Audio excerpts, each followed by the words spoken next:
Une femme, présidente de la République au pays du général Pinochet, c'est-à-dire au Chili.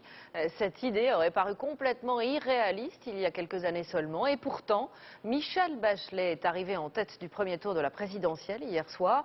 Son parcours est plus qu'atypique. Elle est socialiste, athée dans un pays très catholique, a eu 3 enfants qu'elle élève seule, mais elle séduit les électeurs. Laurent Boussier. Ça n'est pas encore la victoire, mais c'est déjà la fête pour les partisans de Michelle Bachelet. Avec plus de 45% des voix, cette candidate de centre-gauche est arrivée en tête du premier tour de la présidentielle chilienne. Hier soir à Santiago, elle regrettait simplement de ne pas avoir déjà été élue. J'aurais aimé avoir gagné dès ce premier tour. Notre résultat aurait pu être meilleur. Peut-être que notre message n'a pas touché les gens comme il aurait dû le faire. 54 ans, mère célibataire, médecin, ancien ministre de la Santé puis de la Défense, Michelle Bachelet est la fille d'un général de l'armée de l'air chilienne.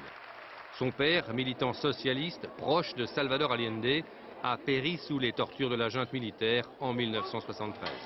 Elle-même, arrêtée et torturée par les services de Pinochet, a dû fuir le Chili.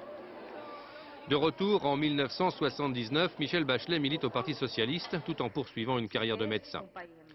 Ministre depuis l'année 2000, mère de 3 enfants mais séparée de son mari, elle incarne sur le plan des mœurs l'évolution d'un pays traditionnellement conservateur et machiste où le divorce n'est autorisé que depuis 1 an.